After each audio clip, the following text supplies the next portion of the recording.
Grace audio books Hindi. क्या आपने कभी सोचा है कि महान मसीही सेवकों द्वारा लिखी गई आत्मिक किताबों की गहरी सच्चाइयां और जीवन बदल देने वाली आशीषें सिर्फ इंग्लिश जानने वालों तक ही क्यों सीमित रहे?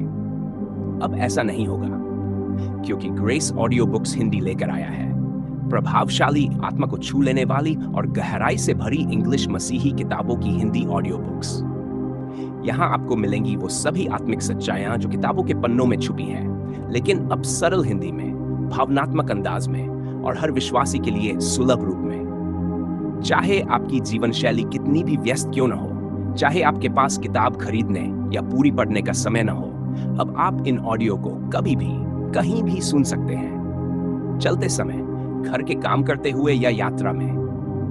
ग्रेस ऑडियो बुक्स हिंदी लाता है आत्मिक जीवन के महत्वपूर्ण विषयों पर प्रार्थना, आत्मिक युद्ध, मसीही जीवन, पवित्र आत्मा के पवित्र आत्मा के वरदान, परमेश्वर की आवाज कैसे सुने, मसीह विश्वासी का अधिकार, यीशु का लहू, परमेश्वर का वचन, एक दवा, आत्मिक समृद्धि और बहुत कुछ। हर वीडियो आपको परमेश्वर के वचन में गहराई से ले जाएगा, आपकी आत्मा को ताजगी देगा और आपके रिश्तों व आत्मिक यात्रा को एक नई दिशा देगा। तो आज ही ग्रेस ऑडियो बुक्स हिंदी को सब्सक्राइब कीजिए, बेल आइकॉन दबाएं और परमेश्वर की इन आशीषों को सबसे पहले प्राप्त कीजिए।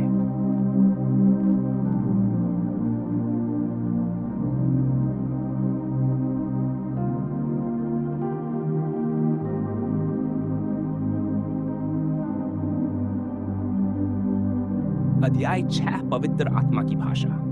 और उसके बाद ऐसा होगा कि मैं अपना आत्मा सब प्राणियों पर उंडेलूंगा।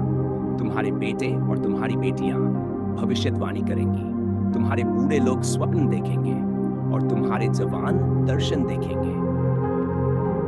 उसकी आवाज को सुनना और पहचानना, क्योंकि मेरा जन्म अर्जेंटीना में हुआ था, मैं स्पेनिश बोलते हुए बड़ा हुआ। जब मेरा परिवार संयुक्त राज्य अमेरिका में स्थानांतरित हुआ तो मैंने स्कूल जाना शुरू किया, हालांकि मैं एक भी शब्द नहीं जानता था।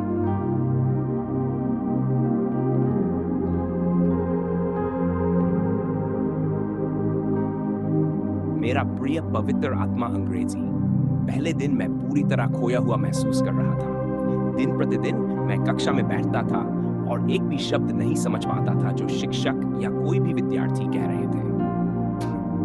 ये बताना कठिन है कि यह कैसे हुआ, पर समय के साथ मैं अंग्रेजी समझने लगा। किसी ने मुझे ये भाषा नहीं सिखाई, केवल उस स्थान पर रहने से जहां केवल अंग्रेजी बोली जाती थी, मैं धीरे धीरे कक्षा में बोले जाने वाले शब्दों को समझने लगा। मैं अभी भी अंग्रेजी सीख रहा हूं, पर अपने अनुभव के द्वारा मैंने समझा कि किसी भाषा को सीखने का सबसे अच्छा तरीका है उन लोगों के बीच रहना जो उसे बोलते हैं। मेरा विश्वास है कि पवित्र आत्मा की भाषा सीखने के लिए भी एक समान प्रक्रिया लगती है। वह हमसे वैसे नहीं बोलता जैसे कोई सामान्य व्यक्ति हमसे बात करता है।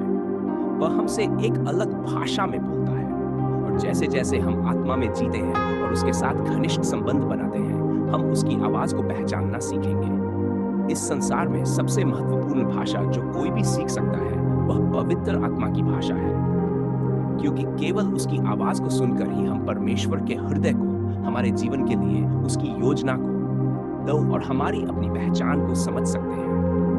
उसकी इच्छा है कि वह हम में से प्रत्येक के साथ संवाद करे। वह अपने हर एक बच्चे का मार्गदर्शन करना चाहता है।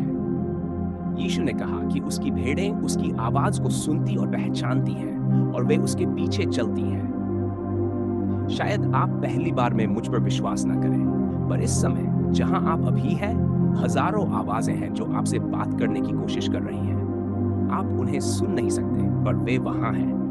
उन्हें सुनने के लिए आपको केवल सही ग्राही सेट की आवश्यकता है। यदि आप एक रेडियो लें और उसे अलग अलग स्टेशनों पर ट्यून करें, तो आप सैकड़ों अलग अलग आवाजें सुनना शुरू कर देंगे। हमें समझना चाहिए कि पवित्र आत्मा की आवाज सुनने के लिए सही ग्राही हमारे शारीरिक कान नहीं है, बल्कि हमारी भीतरी आत्मा है। शास्त्र प्रकट करता है, मनुष्य की आत्मा यहोवा का दीपक है। नीति वचन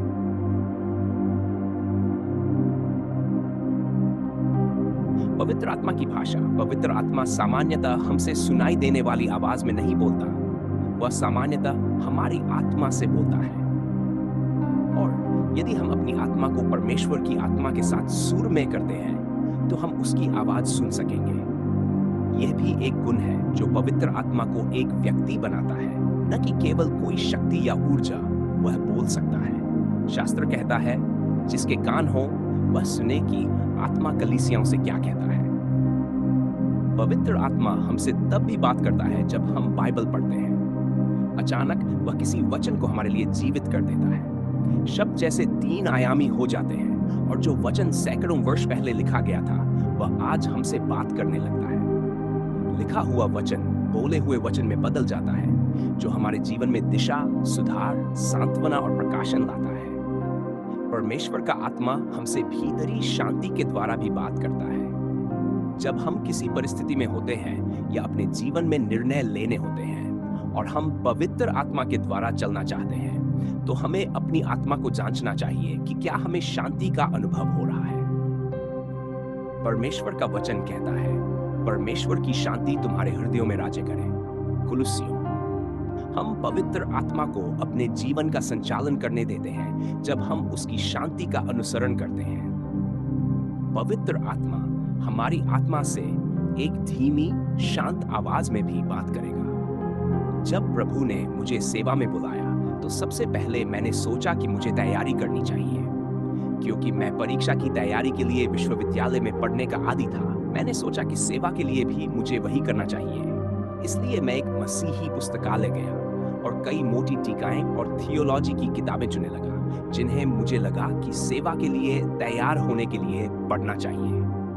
जब मैं उन किताबों को अपने सामने पकड़ रहा था तो वे इतनी इकट्ठी हो गई कि आगे का भाग अधूरा है।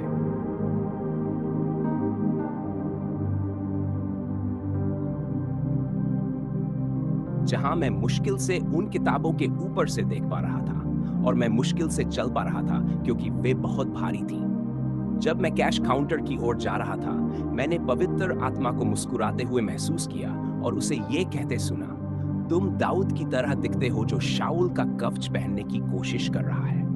मैं तुरंत वापस गया और सारी किताबें फिर से शेल्फ पर रख दी। मैंने जल्दी ही समझ लिया कि हमारे पास जितना ज्ञान है वह चीज नहीं है जो पवित्र आत्मा को हमारे जीवन के माध्यम से कार्य करने के लिए प्रेरित करता है। पवित्र आत्मा केवल पृथ्वी पर परमेश्वर की योजनाओं के बारे में ही नहीं बोलता, बल्कि वह हमारे व्यक्तिगत जीवन में भी हमारा मार्गदर्शन करना चाहता है। एक समय जब मैं सेवा में अत्यधिक दबाव और मांगों का अनुभव कर रहा था, मैंने अपनी पत्नी से कहा कि मेरे लिए सभी को खुश करना असंभव है। उसी समय पवित्र आत्मा ने मुझसे कहा, तुम्हें केवल एक व्यक्ति को खुश करना है और वह है तुम्हारी पत्नी। वह मुझे मार्गदर्शन दे रहा था ताकि मैं जान सकूं कि मेरे जीवन में मेरी प्राथमिकताएं क्या होनी चाहिए। पवित्र आत्मा हमसे सुनाई देने वाली आवाज में भी बात कर सकता है। अर्जेंटीना में पवित्र आत्मा का अनुभव करने के बाद मैं एक युवा सभा में था और जब वेदी के लिए बुलाया गया तो मैं आगे गया। जब मैं वहां आंखें बंद करके खड़ा था, मैंने अपने दाहिने कान में एक आवाज सुनी जो कह रही थी, पवित्र आत्मा की आग को अपने जन्म स्थान में ले जाओ। मैंने तुरंत अपनी आंखें खोली, ये देखने के लिए कि कौन मुझसे बात कर रहा था, पर वहां कोई नहीं था। पवित्र आत्मा मेरे जीवन पर अपनी बुलाहट की पुष्टि कर रहा था। कुछ वर्षों बाद उसने मुझसे फिर एक सुनाई देने वाली आवाज में बात की। मेरे पास एक सभा में सेवा करने से पहले कुछ समय था, इसलिए मैंने थोड़ी देर आराम करने के लिए लेटने का निर्णय लिया। बिना जाने मैं जल्दी ही गहरी नींद में चला गया। मैंने एक बहुत ही कोमल और प्रेम से भरी आवाज सुनी जो मुझसे कह रही थी, एंड्रेस उठो। मैंने सोचा कि मेरी पत्नी मुझसे बात कर रही है, पर जब मैंने अपने पास देखा तो वहां कोई नहीं था। जब मैंने घड़ी देखी और समय देखा तो वही ठीक समय था जब मुझे सभा के लिए निकलना था। पवित्र आत्मा किसी दूसरे व्यक्ति का उपयोग करके भी हमसे भविष्यवाणी के वचन के द्वारा बात कर सकता है, पर जो भविष्यवाणी करता है वह मनुष्यों की उन्नति, प्रोत्साहन और सांत्वना के लिए बोलता है। यह आत्मा का एक अलौकिक वरदान है जिसमें वह किसी और की आवाज का उपयोग करके हमसे बात करता है। एक कलीसिया सभा के दौरान जिसमें मैं उपस्थित था, सेवक ने लोगों से कहा कि वे एक दूसरे के लिए प्रार्थना करें। उस समय मैं एक कठिन समय से गुजर रहा था क्योंकि मैं अपने जीवन में परमेश्वर की बुलाहट को पूरा करने के लिए संघर्ष कर रहा था। जब मेरे पास खड़ा व्यक्ति मेरे लिए प्रार्थना करने लगा, पवित्र आत्मा ने उसके द्वारा मुझसे कहा, तू केवल मेरा पुत्र ही नहीं है, तू मेरा योद्धा भी है। तू केवल मेरी आवाज ही नहीं है, तू मेरा हृदय भी है। पवित्र आत्मा हमसे स्वप्न और दर्शन के द्वारा भी बात करता है, क्योंकि परमेश्वर एक प्रकार से बोलता है, फिर दूसरे प्रकार से, तो भी मनुष्य उस पर ध्यान नहीं देता। स्वप्न में, रात के दर्शन में, जब मनुष्यों पर गहरी नींद आती है, जब वे अपने बिस्तरों पर सो रहे होते हैं, तब वह मनुष्यों के कान खोलता है और उन्हें शिक्षा देता है। उसने शास्त्रों में अपने सेवकों से स्वप्नों और दर्शनों के द्वारा बात की, और वह आज भी अपने बच्चों से स्वप्नों और दर्शनों के द्वारा बात करना चाहता है। हमने इस्राएल की भूमि में 10 दिनों तक कई टेलीविजन एपिसोड की शूटिंग की। हमें सूर्योदय से सूर्यास्त तक बिना रुके काम करना पड़ा और कई प्रकार की चुनौतियों का सामना करना पड़ा। आखिरी दृश्य के लिए मैं सियोन पर्वत पर एक संदेश साझा कर रहा था और मेरे पीछे एक चौकोर सीमेंट का ब्लॉक था। जब हमने शूटिंग पूरी की तो मैं पूरी तरह थक चुका था, इसलिए मैंने उस ब्लॉक के ऊपर लेटने का निर्णय लिया। उसी समय प्रभु ने मुझे एक दर्शन दिया जिसमें मैंने अपने आप को एक वेदी के ऊपर लेटे हुए देखा, और मैंने पवित्र आत्मा को यह कहते सुना, तेरा बलिदान मेरे लिए पवित्र और स्वीकार्य रहा है।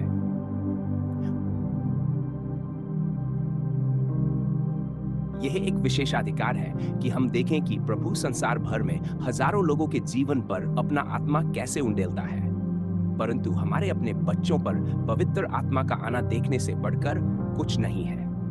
पवित्र आत्मा का वादा हमारे बच्चों के लिए भी है, क्योंकि यह प्रतिज्ञा तुम्हारे लिए है और तुम्हारी संतानों के लिए भी। जब मैं इस्राएल की यात्रा से घर लौटा तो मैंने अपने 6 वर्ष के बेटे के लिए प्रार्थना की। जब वह सोने से पहले बिस्तर पर लेटा हुआ था, मैंने अपना हाथ उसके माथे पर रखा और प्रभु से उसके जीवन को आशीष देने के लिए प्रार्थना की। जब मैंने प्रार्थना समाप्त की तो उसने मुझे बताया कि उसने एक दर्शन देखा है। उसने मुझे बताया कि कैसे पवित्र आत्मा उसे उस समय और स्थान पर ले गया जब भविष्यद्वक्ता शमूएल ने राजा दाऊद का अभिषेक किया। उसने कहा कि उसने केवल उसे होते हुए नहीं देखा, बल्कि वह वास्तव में वहां खड़ा था जब यह घटना हो रही थी। वह वही कपड़े पहने हुए था जो उस समय लोग पहनते थे। उसने मुझे बताया कि वह कौन सी चप्पल पहने हुए था और बाकी लोग कैसे कपड़े पहने हुए थे। उसने कहा कि दाऊद घुटनों के बल था, शमूएल उसके सामने खड़ा था और दाऊद के सभी भाई उनके चारों ओर खड़े थे। दाऊद एक जवान था, उसके कपड़े पुराने थे और उसके सिर पर एक डोरी बंधी हुई थी। जब शमूएल ने सींग लिया और दाऊद के सिर पर तेल उंडेला तो उसने उसके जीवन पर आशीष घोषित की। जब उसके भाइयों ने यह देखा तो वे स्पष्ट रूप से नाराज हो गए और उनमें से एक तो मुड़कर चला गया। जब मैंने प्रार्थना समाप्त की तो मैंने अपना हाथ अपने बेटे के माथे से हटा लिया। तब उसने मुझे बताया कि मैंने अपना हाथ ठीक उसी समय हटाया जब उसके दर्शन में भविष्यद्वक्ता शमूएल ने सींग को पीछे किया और दाऊद के सिर पर तेल डालना बंद किया। मेरा विश्वास है कि उस रात प्रभु ने मेरे बेटे का अभिषेक उसी प्रकार किया जैसे उसने राजा दाऊद का किया था। प्रभु ने वादा किया, मैं अपना आत्मा सब प्राणियों पर उंडेलूंगा। तुम्हारे बेटे और तुम्हारी बेटियां भविष्यवाणी करेंगी, तुम्हारे जवान दर्शन देखेंगे। मैं आगे का भागत हो रहा है।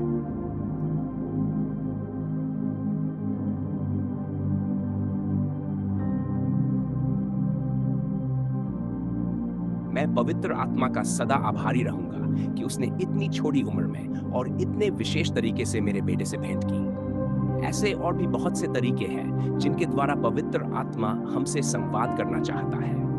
वह हमसे परमेश्वर के वचन के प्रचार के द्वारा भी बात कर सकता है। जब हम कोई संदेश सुनते हैं तो कितनी बार हमने ये महसूस किया है, यह तो मेरे लिए ही है। प्रचारक को जरूर पता है कि मेरे जीवन में क्या चल रहा है।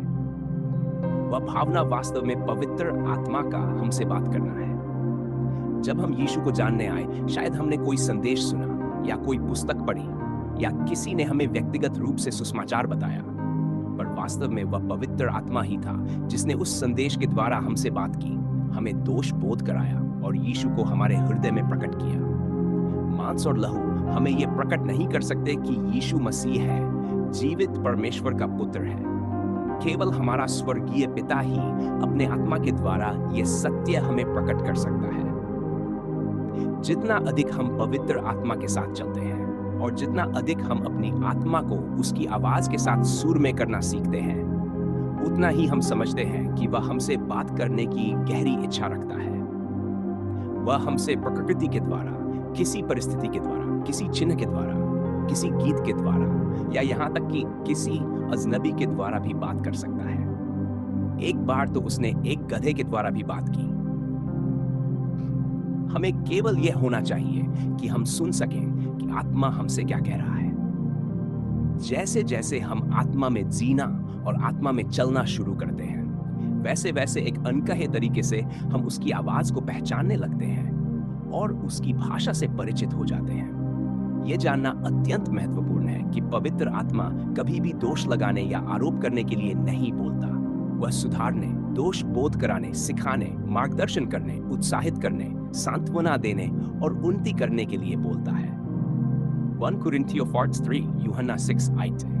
वह हमें यह प्रकट करना चाहता है कि हम मसीह में कौन हैं और प्रभु हमसे कितना प्रेम करता है। वह हमेशा प्रेम में सत्य बोलता है। उसकी आवाज आशा लाती है और वहां मार्ग बनाती है जहां कोई मार्ग दिखाई नहीं देता। पवित्र आत्मा की भाषा को जानने का सबसे महत्वपूर्ण कारणों में से एक यह है कि केवल वही हमारे जीवन के लिए परमेश्वर की दृष्टि और सपना प्रकट कर सकता है। शास्त्र हमें बताते हैं कि वह हमारे भविष्य के विषय में हमसे बात करेगा। जब वह अर्थात सत्य का आत्मा आएगा तो वह तुम्हें सब सत्य में ले चलेगा, क्योंकि वह अपनी ओर से नहीं बोलेगा, परंतु जो कुछ सुनेगा वही बोलेगा और तुम्हें आने वाली बातें बताएगा। यूहन्ना 6 एक प्रसिद्ध कथन है, परमेश्वर तुमसे प्रेम करता है और तुम्हारे जीवन के लिए उसकी एक अद्भुत योजना है। यह सत्य है, पर प्रश्न यह है कि मैं उस योजना को कैसे जानूं? सारी दुनिया में लोग अपने आप से यह प्रश्न पूछते हैं, मुझे क्यों बनाया गया? मैं यहाँ क्यों हूँ? मेरी बुलाहट क्या है? मेरा उद्देश्य क्या है? शास्त्र घोषित करता है, आंख ने नहीं देखा और कान ने नहीं सुना और जो बातें मनुष्य के मन में नहीं आई, वे ही हैं जो परमेश्वर ने उनके लिए तैयार की हैं, जो उससे प्रेम रखते हैं। परंतु परमेश्वर ने उन्हें अपने आत्मा के द्वारा हम पर प्रकट किया है, क्योंकि आत्मा सब बातें, यहां तक कि परमेश्वर की गहरी बातें भी जांचता है। परमेश्वर के पास उन लोगों के लिए एक उद्देश्य है जो उससे प्रेम करते हैं, ऐसा उद्देश्य जिसे किसी ने न देखा है और न सुना है। परमेश्वर ने उसे हमारे लिए पहले ही तैयार कर दिया है, परंतु केवल तब जब हम पवित्र आत्मा की आवाज को पहचान सकें, हम उसे जान पाएंगे। जब परमेश्वर अपना आत्मा उंडेलता है तो वह वादा करता है कि वह हमसे भविष्यवाणियों, स्वप्नों और दर्शनों के द्वारा बात करेगा। ये उन बातों में से एक है जिसे मैं परमेश्वर के आत्मा के उंडेले जाने में सबसे अधिक प्रेम करता हूं। पवित्र आत्मा के उंडेले जाने के समय बहुतों को सेवा में बुलाया जाता है और बहुतों को उनके भविष्य के विषय में प्रभु द्वारा विशेष निर्देश दिए जाते हैं। जब वह अपना आत्मा उंडेलता है तो केवल जीवन ही नहीं बदलते और चंगे होते हैं, बल्कि परमेश्वर अपने बच्चों से बात भी करता है। आज मैं जो कुछ भी कर रहा हूं वह सब इसलिए है क्योंकि पवित्र आत्मा ने मुझसे अर्जेंटीना में हुए जागृति के दौरान बात की थी।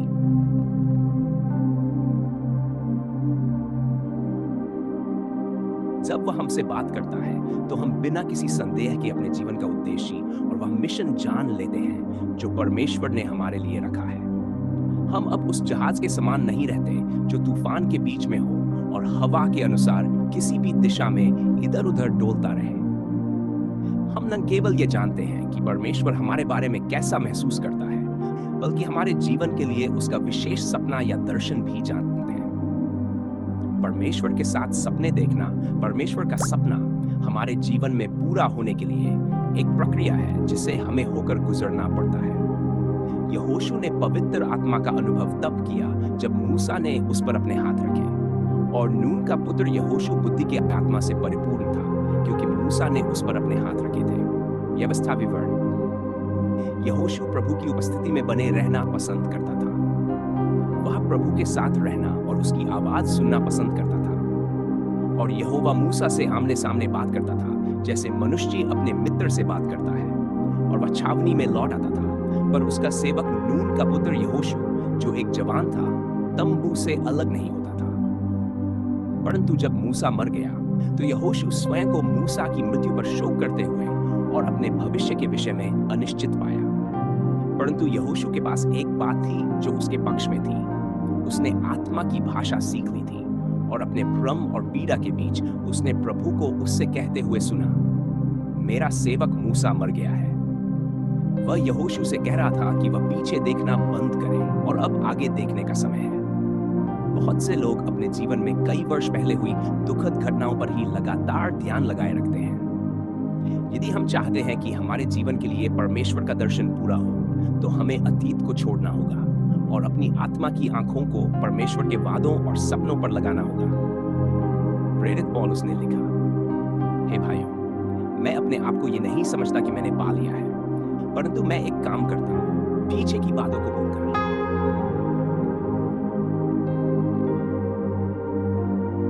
जो बातें पीछे हैं उन्हें भूलकर और जो आगे हैं उनकी ओर बढ़ते हुए मैं लक्ष्य की ओर दौड़ा चला जाता हूँ, उस इनाम के लिए जो परमेश्वर की ओर से मसीह यीशु में ऊपर बुलाए जाने का है। प्रभु ने यहोशू को उसके जीवन के लिए दर्शन दिया। उसने कहा, अब उठ, इस यरदन को पार कर, तू और ये सब लोग उस देश में जा जिसे मैं उन्हें अर्थात इस्राएलियों को देता हूँ। हर वह स्थान जिस पर तुम्हारे पांव का तलवा पड़ेगा मैंने तुम्हें दे दिया है, जैसा मैंने मूसा से कहा था। जंगल और इस लबानोन से लेकर बड़े नदी अर्थात फरात नदी तक, हित्तियों का सारा देश और बड़े समुद्र तक जहां सूर्य अस्त होता है, तुम्हारा क्षेत्र होगा। प्रभु ने यहोशू और इस्राएल के लोगों को तुरंत योजना नहीं दी। उसने अभी तक उन्हें यह प्रकट नहीं किया था कि यरीहो को जीतने के लिए उन्हें शहर के चारों ओर घूमना होगा, तब जाकर दीवारें गिरेंगी। प्रभु ने उसे केवल पहला कदम दिया था, यरदन को पार करना, और उसके बाद वह उनके कदमों को मार्ग दिखाएगा। शास्त्र कहता है, भले मनुष्य के कदम यहोवा के द्वारा ठहराए जाते हैं और वह उसके मार्ग से प्रसन्न होता है। भजन संहिता 23। रणनीति पाने से पहले हमें आत्मिक दर्शन को पकड़ना आवश्यक है। यदि हमारे पास आत्मिक सपना नहीं है तो रणनीतियां काम नहीं करेंगी। बहुत से लोग रणनीतियों को इसलिए खोजते हैं क्योंकि वे देखते हैं कि वे किसी और के लिए काम करती हैं, परंतु उन्होंने स्वयं प्रभु से सपना प्राप्त नहीं किया होता, इसलिए वे अपने जीवन में वही परिणाम नहीं देखते। परमेश्वर सपने देता है और जब हम विश्वास के साथ उन सपनों की ओर कदम बढ़ाते हैं तो वह हमें रणनीति प्रकट करता है और हमारे कदमों को व्यवस्थित करता है। फिर प्रभु यहोशू को इस सपने और दर्शन को पूरा होने के लिए कुंजियां देता है। दर्शन प्राप्त करना एक बात है और उसे पूरा होते देखना दूसरी बात है। सबसे पहले वह यहोशू को उत्साहित करता है, आगे का भाग अधूरा है, और उसे एक महान प्रतिज्ञा देता है, मैं तुझे न छोड़ूंगा और न त्यागूंगा। हियाव बांध और दृढ़ हो, क्योंकि तू इन लोगों को उस देश का अधिकारी करेगा जिसे देने की शपथ मैंने उनके पितरों से खाई थी। क्या मैंने तुझे आज्ञा नहीं दी? हियाव बांध और दृढ़ हो, भयभीत न हो और न निराश हो, क्योंकि जहां कहीं तू जाएगा वहां तेरा परमेश्वर यहोवा तेरे संग रहेगा। यहोशू 1:9। भय पहला शत्रु है जो हमारे विरुद्ध आता है जब हम अपने जीवन के लिए परमेश्वर की योजना का पालन करने का निर्णय लेते हैं। इसीलिए शास्त्रों में कई बार प्रभु हमसे कहता है कि भयभीत न हो। ये विश्वास कि प्रभु हमारे साथ है, भय पर विजय पाने और हमारे जीवन के लिए उसकी योजना को पूरा करने के लिए अत्यंत महत्वपूर्ण है। यीशु ने हमसे वादा किया, मैं सदा तुम्हारे साथ हूं, यहां तक कि युग के अंत तक। इब्रानियों 3:6 हमें आश्वासन देता है, क्योंकि उसने स्वयं कहा है, मैं तुझे कभी न छोड़ूंगा और न त्यागूंगा। इसलिए हम निडर होकर कहते हैं, प्रभु मेरा सहायक है, मैं न डरूंगा, मनुष्य मेरा क्या कर सकता है। फिर प्रभु ने यहोशू से कहा, केवल हियाव बांध और बहुत दृढ़ हो कि तू सारी व्यवस्था के अनुसार करने का ध्यान रखे जिसे मेरे सेवक मूसा ने तुझे आज्ञा दी। उससे न दाहिने मुड़ना और न बाएं, ताकि जहां कहीं तू जाए वहां सफलता पाए। जब प्रभु हमसे बात करता है तो हमें उस मिशन से नहीं हटना चाहिए जो उसने हमें दिया है। यीशु ने कहा, जो कोई हल पर हाथ रखकर पीछे देखता है वह परमेश्वर के राज्य के योग्य नहीं।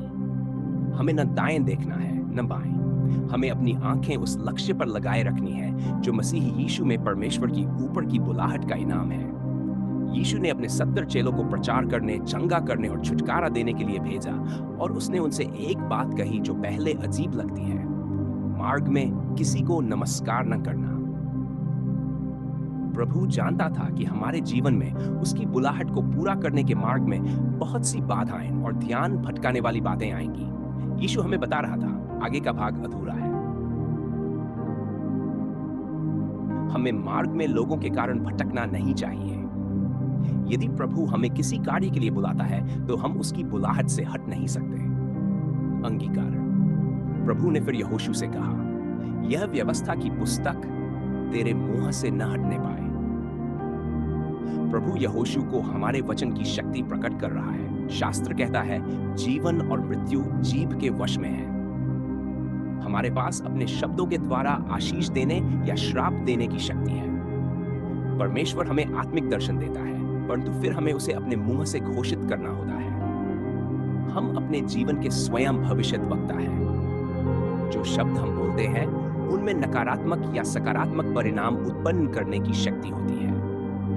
इस्राएल का पवित्र यहोवा यूं कहता है, मेरे पुत्रों के विषय में आने वाली बातों के लिए मुझसे पूछो, और मेरे हाथों के काम के विषय में मुझे आज्ञा दो। प्रभु हमें आने वाली बातों के विषय में उससे पूछने के लिए कहता है। जब वह उन्हें हमें प्रकट करता है तो हमें उन्हें विश्वास के साथ घोषित करना चाहिए, और वह उन्हें पूरा करेगा। यही सिद्धांत संसार की रचना के समय भी कार्य कर रहा था। बाइबल कहती है कि परमेश्वर ने हमें पहले से ठहराया। उसने हमें संसार की उत्पत्ति से पहले चुन लिया। हम परमेश्वर का सपना है, परंतु जब परमेश्वर ने पृथ्वी को देखा तो उसने पाया कि वह निराकार, खाली और अंधकार से ढकी हुई थी। ये उसी प्रकार है जैसे आज बहुत से लोगों का जीवन है, निराकार, खाली और अंधकार से ढका हुआ। जैसे प्रभु के पास संसार के लिए एक अद्भुत योजना थी, वैसे ही वह हर उस व्यक्ति के लिए एक अद्भुत सपना रखता है जो उससे प्रेम करता है। प्रभु का आत्मा पृथ्वी के ऊपर मंडरा रहा था। पवित्र आत्मा उस खालीपन, उस अंधकार और उस निराकार स्थिति पर चल रहा था, परंतु कुछ भी नहीं हो रहा था। जब प्रभु का आत्मा जल के ऊपर मंडरा रहा था, तब परमेश्वर ने कहा, उजियाला हो, और तुरंत उजियाला हो गया, और परमेश्वर ने देखा कि वह अच्छा है। अंधकार में से कुछ अच्छा निकला। परमेश्वर ने प्रकाश की रचना की। जब पृथ्वी अस्त व्यस्त थी, परमेश्वर ने हमारे बारे में सपना देखा। फिर जैसे आत्मा चला, परमेश्वर ने कहा, और फिर उसने देखा। उसी प्रकार परमेश्वर हमारे जीवन में भी पवित्र आत्मा के द्वारा कार्य करता है। हमारे खालीपन और भ्रम के बीच पवित्र आत्मा हमारे जीवन पर चलता है, परमेश्वर के सपनों और वादों को प्रकट करता है, परंतु फिर हमें उन्हें बोलना या घोषित करना होता है। यीशु ने कहा, मैं तुमसे सच कहता हूं, जो कोई इस पहाड़ से कहे, उठ जा और समुद्र में जा पड़, और अपने मन में संदेह न करे, पर विश्वास करे कि जो वह कहता है वह हो जाएगा, तो उसके लिए वैसा ही होगा। जब हम अपनी आत्मा की आंखों से जो देखते हैं उसे घोषित करना शुरू करते हैं, और अपनी शारीरिक आंखों से जो देखते हैं उसकी वास्तविकता को बोलने के बजाय, तो परमेश्वर का सपना हमारे जीवन में पूरा होने लगेगा। हम ये भी देखेंगे कि उसके विचार और योजनाएं हमारे लिए अच्छी हैं। चाहे हम अपने जीवन में किसी भी स्थिति में क्यों न हो, हमें अपने जीवन के लिए परमेश्वर के वादों को स्वीकार करना चाहिए। हमारे शब्द उसके वचनों के साथ मेल में होंगे, और पवित्र आत्मा द्वारा सामर्थी बनाए जाएंगे, और वह उन्हें पूरा करेगा। यदि आपका परिवार प्रभु की सेवा नहीं कर रहा है, तो उनके बारे में नकारात्मक बोलने के बजाय उन्हें विश्वास की आंखों से देखना शुरू करें और घोषित करें, मेरा पूरा घराना उद्धार पाएगा। प्रेरितों के काम। हमें परमेश्वर के सपने को देखना और घोषित करना चाहिए, परंतु मैं और मेरा घराना, आगे का भाग अधूरा है, और मैं और मेरा घराना यहोवा की सेवा करेंगे। यदि आप आर्थिक कठिनाइयों से गुजर रहे हैं, तो परमेश्वर के वचन पर मनन करते हुए उसके वादे को देखें और स्वीकार करें। मेरा परमेश्वर अपनी महिमा की दौलत के अनुसार मसीह यीशु में मेरी सब आवश्यकताएं पूरी करेगा। यदि हम बीमारी और रोग से संघर्ष कर रहे हैं, तो प्रभु चाहता है कि हम अपने आप को स्वस्थ देखें और वह चाहता है कि उसका वचन हमारे मुंह से न हटे। उसके कोड़े खाने से मैं चंगा हुआ हूं। हम शारीरिक या भावनात्मक रूप से कमजोर महसूस कर सकते हैं, फिर भी प्रभु हमसे कहता है, निर्बल कहे मैं बलवान हूं। यह आत्मा में देखना है। यही पवित्र आत्मा की भाषा है, वादों, सपनों और दर्शनों की भाषा। मनन। प्रभु ने यहोशू को केवल यह नहीं कहा कि वह व्यवस्था की पुस्तक में लिखी बातों को बोले, बल्कि उसे उस पर मनन करने के लिए भी कहा। यह व्यवस्था की पुस्तक तेरे मुंह से न हटने पाए, पर तू उस पर दिन रात ध्यान करना।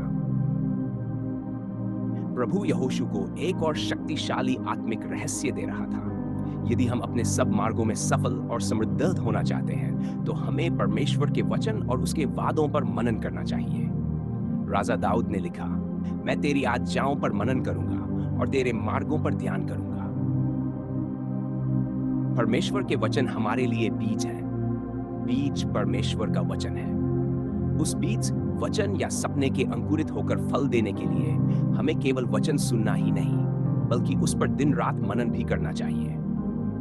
प्रभु ने अब्राम को एक विशेष वादा दिया। यहोवा का वचन दर्शन में अब्राम के पास आया और कहा, मत डर अब्राम, मैं तेरी ढाल हूं और तेरा बहुत बड़ा प्रतिफल हूं। तब वह उसे बाहर ले गया और कहा, आकाश की ओर देख और तारों को गिन, यदि तू उन्हें गिन सकता है। और उसने उससे कहा, तेरी संतान भी ऐसी ही होगी। परमेश्वर ने अब्राहम के हृदय में एक अद्भुत सपना रखा, पर एक समस्या थी। अब्राहम के पास कोई संतान नहीं थी और उसकी पत्नी की आयु भी बहुत अधिक हो चुकी थी। अब्राहम ने अपनी परिस्थितियों के बावजूद परमेश्वर पर विश्वास करना चुना। हर बार जब वह रात में बाहर जाता और तारों को देखता, तो वह प्रभु के कहे हुए वचनों पर मनन करता था। दिन में जब वह धूल भरे रास्तों पर चलता, तब भी वह परमेश्वर के वादे पर मनन करता था।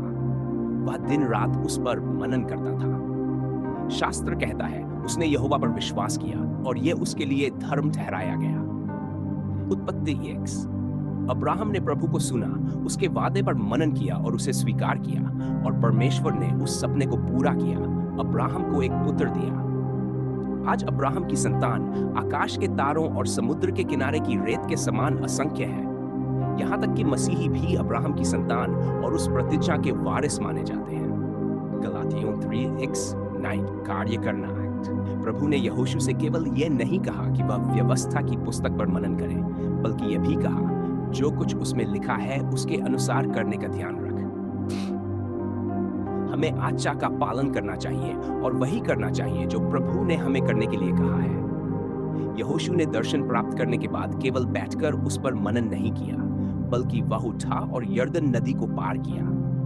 दर्शन के पूरा होने के लिए उसे युद्ध में जाना पड़ा, तभी इस्राएली प्रतिज्ञा के देश पर अधिकार कर सके और परमेश्वर के भविष्यवाणी वाले वचन की पूर्ति देख सके। केवल परमेश्वर के वचन को सुनना, बोलना और उस पर मनन करना ही पर्याप्त नहीं है। हमें वचन के करने वाले भी होना चाहिए। वचन के करने वाले बनो, केवल सुनने वाले नहीं। इस पृथ्वी को छोड़ने से पहले यीशु ने अपने चेलों को इकट्ठा किया और उनसे कहा, जब पवित्र आत्मा तुम पर आएगा, तब तुम सामर्थ पाओगे। जब यीशु ने उनसे इस सामर्थ के बारे में कहा, तब उसने चेलों को एक दर्शन भी दिया। उसने उनसे कहा, तुम यरूशलेम में और सारे यहूदिया और सामरिया में और पृथ्वी की छोर तक मेरे गवाह होंगे। पिंतेकुस्त के दिन ऊपर के कमरे में केवल योरदीसीस लोग प्रतीक्षा कर रहे थे, परंतु उसने कहा कि वे थोड़े लोग पृथ्वी के छोर तक उसके गवाह होंगे। गाड़ियों और हवाई जहाजों से यात्रा करने की क्षमता के बिना और टेलीविजन या इंटरनेट के बिना भी वे पूरे संसार में सुसमाचार फैलाने वाले थे। जब प्रभु कोई दर्शन देता है, तो वह सामान्यतः इतना बड़ा होता है कि मनुष्य के लिए उसे पूरा करना असंभव होता है। चेलों ने केवल प्रभु से दर्शन प्राप्त ही नहीं किया, बल्कि उन्होंने उस दर्शन पर कार्य भी किया। वे उस ऊपर के कमरे में नहीं रुके, वे निकल गए और हर जगह प्रचार किया, और प्रभु उनके साथ काम करता रहा और चिन्हों के द्वारा वचन को सिद्ध करता रहा। क्योंकि चेलों ने अपने जीवन के लिए परमेश्वर का सपना प्राप्त किया और आज्ञाकारिता में आगे बढ़े, आज हमारे पास अपने आप को मसीही कहने का विशेष अधिकार है। आज यद्यपि हम यरूशलेम से हजारों मील दूर हो सकते हैं, हमने सुसमाचार को प्राप्त किया है और यीशु मसीह में विश्वास के द्वारा अनंत जीवन का वरदान पाया है। हमारे पाप क्षमा किए गए हैं और हमें परमेश्वर तक सीधा पहुंच मिला है। हम अपने सृष्टिकर्ता के साथ संगति कर सकते हैं, क्योंकि उन कुछ चेलों ने केवल पवित्र आत्मा की सामर्थ्य को प्राप्त ही नहीं किया, बल्कि अपने पूरे जीवन को उस दर्शन को पूरा होते देखने के लिए समर्पित कर दिया।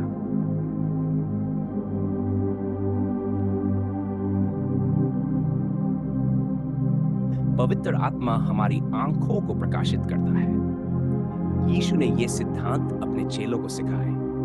एक खेत को देखते हुए जो स्वाभाविक रूप से कटने के लिए तैयार नहीं था, उसने कहा, क्या तुम नहीं कहते अभी 4 महीने हैं और कटनी आएगी? देखो, मैं तुमसे कहता हूं, अपनी आंखें उठाओ और खेतों को देखो, क्योंकि वे कटनी के लिए पहले ही सफेद हो चुके हैं। यीशु हमें यह सिखा रहा था कि कैसे देखना है और क्या कहना है। वह हमें यह दिखा रहा था कि स्वाभाविक को देखना और स्वीकार करना और अलौकिक को देखना और स्वीकार करना, इन दोनों में क्या अंतर है। वह हमें दिखा रहा था कि जब हम खेत को देखते हैं तो हम क्या कहने की प्रवृत्ति रखते हैं। अभी कटनी के लिए 4 महीने और प्रतीक्षा करनी होगी। और वह हमें यह सिखा रहा था कि हमें क्या देखना चाहिए और क्या कहना चाहिए जब हम खेत को देखते हैं। वे पहले ही कटनी के लिए सफेद हो चुके हैं। यीशु अपने चेलों को उनकी आत्मा की आंखों से देखना सिखा रहा था, न कि उनकी स्वाभाविक आंखों से। वह उन्हें यह सिखा रहा था कि जो आत्मा में उपलब्ध है उस पर विश्वास करें, न कि जो स्वाभाविक में दिखाई देता है। वह उन्हें सिखा रहा था और आज हमें भी सिखाना चाहता है कि हम अपने आसपास की परिस्थितियों को स्वीकार न करें, बल्कि जो हम आत्मा में देखते हैं उसे स्वीकार करें। वह चाहता है कि हम अपने नगरों को निराशा के साथ न देखें, बल्कि यह देखें कि वे कटनी के लिए तैयार हैं। देखो, अभी स्वीकार्य समय है। देखो, अभी उद्धार का दिन है।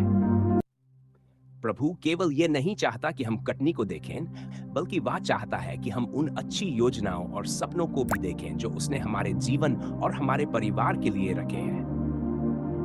क्योंकि मैं जानता हूं कि मैं तुम्हारे विषय में कैसी योजनाएं बनाता हूं। यहोवा की यही वाणी है, शांति की योजनाएं और हानि की नहीं, ताकि तुम्हें भविष्य और आशा दूं। परमेश्वर चाहता है कि हम उसके विचारों को सोचें, अच्छे विचार, बुरे नहीं। वह चाहता है कि हम अपने आप को स्वस्थ और सफल जीवन जीते हुए देखें। हे प्रिय, मैं ये प्रार्थना करता हूं कि तू सब बातों में उन्नति करे और स्वस्थ रहे, जैसे तेरी आत्मा उन्नति करती है। जैसे तेरी आत्मा उन्नति करती है। वह चाहता है कि हम जो कुछ भी करें उसमें विजयी और सफल हों। यहोशू 1। आओ हम अपनी आंखें खोलें और देखें कि आत्मा क्या देखता है। आओ हम अपनी आंखें खोलें और आत्मा में देखें और अपने परिवारों को उद्धार पाया हुआ देखें। आओ अपने बच्चों को प्रभु की सेवा करते हुए देखें। आओ हम अपने आप को स्वस्थ जीवन जीते हुए और अपने जीवन में परमेश्वर की भरपूर व्यवस्था को देखें। आओ हम अपने जीवन को उसकी आनंद और शांति से भरा हुआ देखें। आओ हम अपने राष्ट्रों को सुसमाचार के द्वारा बदला हुआ देखें। आओ हम हर नगर में जागृति देखें और युवाओं को प्रभु की आराधना करते हुए देखें। आओ हम अपने हृदय की आंखों से सब निश्चयों पर परमेश्वर के आत्मा के उंडे ले जाने को देखें और शीघ्र ही हम उसकी प्रतिज्ञा को पूरा होते देखेंगे। पृथ्वी यहोवा की महिमा के जान से भर जाएगी, जैसे समुद्र जल से भर जाता है। पौलुस ने इफिसुस की कलीसिया के लिए प्रार्थना की कि हमारे प्रभु यीशु मसीह का परमेश्वर, महिमा का पिता, तुम्हें दे और तुम्हारे मन की आंखें ज्योतिर्मय हो, ताकि तुम जान सको कि उसकी बुलाहट की आशा क्या है और पवित्र लोगों में उसकी विरासत की महिमा की धन संपत्ति क्या है, और हम विश्वास करने वालों के लिए उसकी सामर्थ की महानता कैसी है। यह प्रार्थना इस बात के लिए है कि प्रभु हमें पवित्र आत्मा दे, ज्ञान और समझ की आत्मा, ताकि हमारी आत्मिक आंखें खुल जाएं। जब हमारे समझ की आंखें प्रकाशित हो जाती हैं, तो हम केवल उसे जान ही नहीं पाते, बल्कि हम अपने जीवन पर उसकी बुलाहट को भी देख पाते हैं। वह चाहता है कि हमारे समझ की आंखें खुलें, केवल इसलिए नहीं कि हम उसके उद्देश्य को जानें, बल्कि इसलिए भी कि हम ये देखें कि मसीह में हमारी विरासत क्या है।